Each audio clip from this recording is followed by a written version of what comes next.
আসসালামু আলাইকুম। তো এর আগের ভিডিওতে আমরা এই যতটুকু দেখছি যে আমাদের এখানে আমাদের ব্র্যান্ড প্রোডাক্ট এগুলো রেজিস্ট্রেশন করা, তারপরে এই ইনিশিয়াল যে স্টকটা থাকে ওপেনিং এটা এন্ট্রি দিয়ে দেওয়া, তারপরে ডিএসআর কে যে মালটা বুঝিয়ে দেওয়া। আমি দুইজন ডিএসআর কে মাল বুঝিয়ে দিছি, এর মধ্যে একজনের রিকনসিলেশন আমি করে রাখছি আগের ভিডিওতেই।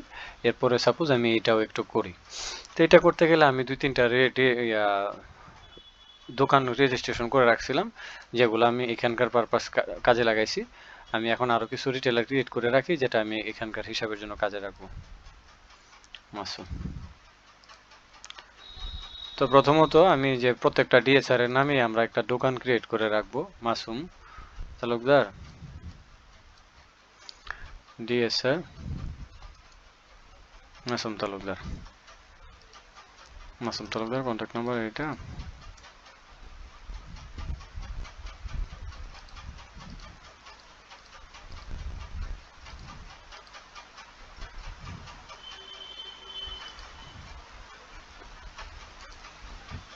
আচ্ছা, আরো কিছু দোকান নেই।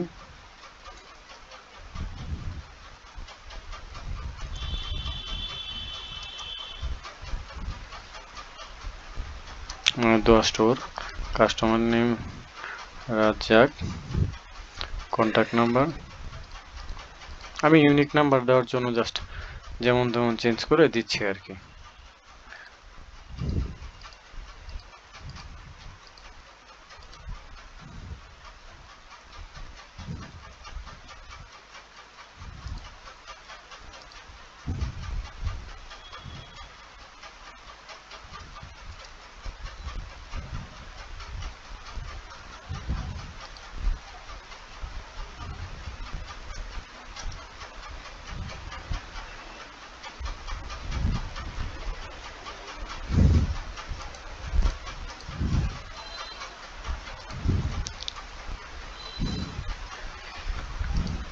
আচ্ছা, এখানে যদি আমি আরো আমার এরিয়া থাকে, যেমন নেত্রকোনা সদর, আমি এখানে আরেকটা এরিয়া নিলাম মোহনগঞ্জ।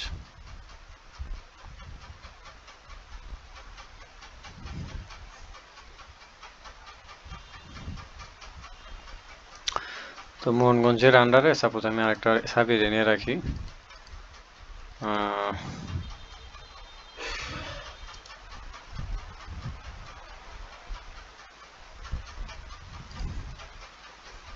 তো মাগান বাজার।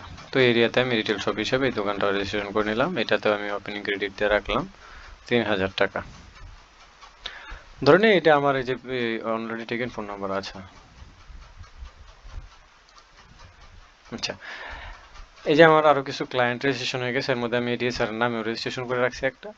তো এখন ডিএসআর হিসাবটা ক্লোজ করতে গেলে আমি আবার সিমিলার পয়েন্ট অফ ভিউ থেকে কাজগুলো করি।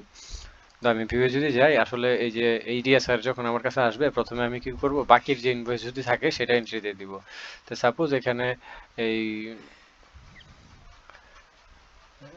মায়ের দোয়া স্টোর নিলাম আমি। এখন আমার এই ডিএসআর কি মাল নিয়ে গেছে, একটা ব্র্যান্ড নেই এমজিআই। তো আমার তো ইনভয়েস আছে বাকির। তো ওইটাতে আমি জাস্ট কোয়ান্টিটিগুলো দেখায়া সেলসটা দেখাই দিই। সাপোজ আমার এখানে দুইটা, এখানে একটা, এখানে দুইটা, এখানে একটা, এরকম কিছু প্রোডাক্ট আমার এই দোকানে একটা ইনভয়েস গেছিল, জাস্ট কোয়ান্টিটি বসায় কিন্তু আমি দোকানে নিয়ে নিছি। 2400 টাকা বিল, ক্রেডিট ছিল 1000 টাকা, আর 1400 টাকা সে দিয়ে দিছিল সাপোজ। আমি এটা আপডেট করে দিলাম। তো এরকম যদি আমার আরো কোনো দোকানে বাকি থাকে, আমি এগুলো এন্ট্রি দিয়ে দিব, বাকিগুলো আগে এন্ট্রি দিয়ে দিব। তারপরের বিষয়টা হচ্ছে কি, এখন আমার ওই যে রিটার্ন আর বাউন্স ম্যানেজ করতে হবে। তো আমি এই যে ডিএসআর এর নামে যেটা দোকান ক্রিয়েট করে রাখছি, এখানে কিন্তু আমি ক্যাশ সেলস পুরোটা দেখাই দিব, এবং ড্যামেজ যদি থাকে ওইটাও দেখাই দিব। তো আমি যদি এখানে এমজিআই দিয়ে আবার অ্যাডভান্সে যাই, এখানে কিন্তু এই যে রিটার্ন কোয়ান্টিটি নামে একটা অপশন আছে। আমার ফ্রেশ যে মালটা তার হাতে আছে, যেমন এখানে দেখেন যে 96টা মাল এখনো তার হাতে অবশিষ্ট আছে বাকির মেমোটা দেখানোর পরেও। তো এখানে যদি আমি 6 দিয়ে দিই, তাহলে কিন্তু বাকিটা ক্যাশ সেলস দেখাই দিতেছে। এখানে আমি যদি 8 দেখাই দিই, তো বাকিটা ক্যাশ সেলস দেখাই দিতেছে। এখানে 4টা দিলে 20টা। এখানে ধরি আমার একটা রিটার্ন আসছে 20টা, এখানে আমি ধরি 48 পিসই আমার রিটার্ন, তাহলে আর নিবে না। এখানে 144টা আছে, আমি ধরে নেই 23টা রিটার্ন, যেটা আমাকে বাউন্স হইলো। তারপর ধরুন 48টা আছে, এখানে 8টা। তো এই যে আমার পুরোটা ক্যাশ সেলস হিসাবে কাউন্ট হয়ে গেল, 50,000 টাকা বিল আসছে। একটু আপডেট দিয়ে নিই। এরপরে ধরেন আমার কিছু ইয়া আসতে পারে, এই ড্যামেজ রিটার্ন আসতে পারে, ফ্রেশ রিটার্ন আসতে পারে। তো আমি এই যে কোম্পানিটা সিলেক্ট করে রিটার্ন টাইপে যদি ফ্রেশ বা আমি যদি ড্যামেজ দিই, তখন ওই যে দেখেন পারচেস প্রাইস, সেলিং প্রাইস সহ বাই ডিফল্ট দেখাচ্ছে আমি কতগুলো মাল ড্যামেজ পাচ্ছি। যে প্রোডাক্টটা ড্যামেজ আসছে আমি শুধু এটা দিয়ে দিব। আমি ধরলাম আমার এটা 4টা, এটা 2টা ড্যামেজ আসছে। এখন আপডেট করে দিই। তো ফাইনালি আমার কি বিষয়টা দাঁড়াইলো যে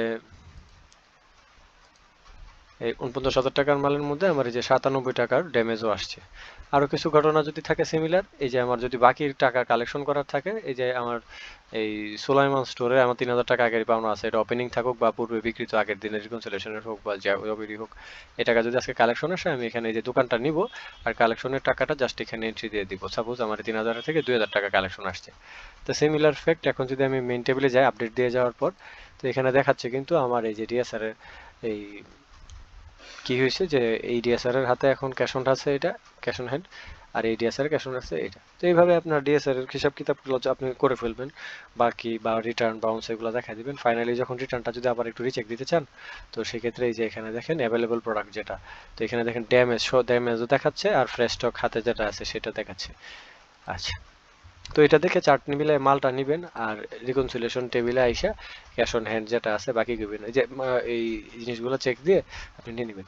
তো ফাইনালি কনফার্ম করবেন, যে এই কনফার্মটা আমরা করতে বলি যখন এই যে কাজ চলতেছে, যতক্ষণ তো চলতেই আছে।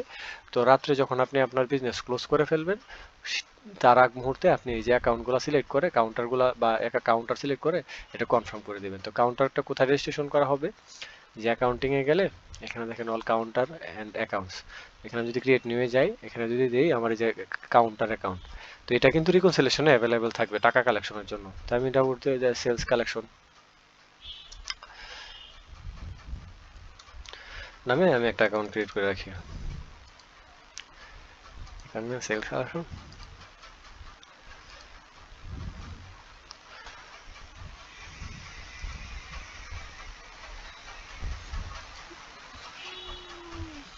আচ্ছা, আমার একটা সেলস কালেকশন খুলেছে। এখন আমি মনে করি যে আমার একটা ব্যাংক অ্যাকাউন্ট আমি ক্রিয়েট করে রাখবো, যেটাতে আমি লেনদেন করি, একটা বা 2-4টা আপনার যে কটা লাগে আপনি ক্রিয়েট করে রাখতে পারবেন।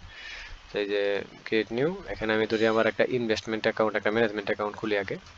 তো ব্যাংক নেম বা counter name city bank, branch name Dhaka, account name office में ডিস্ট্রিবিউশন নাম দিয়ে দিই, অ্যাকাউন্ট নাম্বার সাপোজ এটা, account holder, banking contact number আমি একটা নাম্বার দিয়ে রাখি, যদি ব্যাংকিং যোগাযোগ নাম্বার কোনোটা আমার থাকে কোনো ইস্যু হলে কল দেওয়ার মতো। আচ্ছা, তো আমার কিন্তু এখন এখানে 2টা অ্যাকাউন্ট ক্রিয়েট হয়ে গেছে, 2টা অ্যাকাউন্ট ক্রিয়েট হয়ে গেছে, একটা কি কাউন্টার আর একটা হচ্ছে আমার ইন্টারনাল ম্যানেজমেন্টের জন্য এই অ্যাকাউন্ট। এখন এই বিষয়টা হচ্ছে এরকম যে আমি যে রিকনসিলেশনটা করি রেগুলার, এটা কিন্তু একটা কাউন্টারে এসে প্রথমে জমা হবে। তো তারপরে এটা ইন্টারনাল ট্রান্সফারের মাধ্যমে যাবে আপনার ম্যানেজমেন্ট অ্যাকাউন্টে, বা কোনো এক্সপেন্সের সময় লাগলে কাজে সেইটা, বা ধরেন এই সাপ্লায়ার পেমেন্ট করতে হলে, মানে ওইটা আগে এই কাউন্টারে জমা হবে, যদি কোনো ম্যানেজার থাকে তার কাছে এসে জমা হইলো, বা সেলস কাউন্টার হিসাবে আমরা এটা কনসিডার করি। তো এটা সেলস কালেকশন নামে কাউন্টারটা সিলেক্ট করে আমি এটা এখানে কনফার্ম করে দিলাম। তখন কিন্তু আমার এই যে এই ডিএসআর এর কাজ আজকের মতো শেষ। এটা আমি সেলস কালেকশন থেকে রিসিভ করতেছি টাকাটা, সাপোজ আমি এটা কনফার্ম করে দিলাম, তো আমার এই কাজটাও কিন্তু শেষ। তো এখন এই যে বিষয়গুলো হইলো, তো এখন আমি যদি আবার ভিউয়ে যাই, কনফার্ম দেওয়ার পরে দেখেন অ্যাভেলেবল প্রোডাক্ট 0, এটা চলে গেছে ডেলিভার্ড প্রোডাক্টটা, মানে সারাদিন আমার এই যে বেচা বিক্রি কেমন ছিল এটা এখান থেকে দেখা যাবে। আর আরটিওতে ক্লিক করলে এই যে রিটার্ন টু অরিজিন, মানে কতটুকু মাল আজ ফেরত ছিল এটা এখানে দেখা যাইতেছে। তো কনফার্ম দেওয়ার পরে এখানে কিন্তু আর কোনো কিছু এডিটেবল না, নতুন কোনো দোকানও নেওয়া যাবে না, এই সেলস কোনো এডিট করা যাবে না।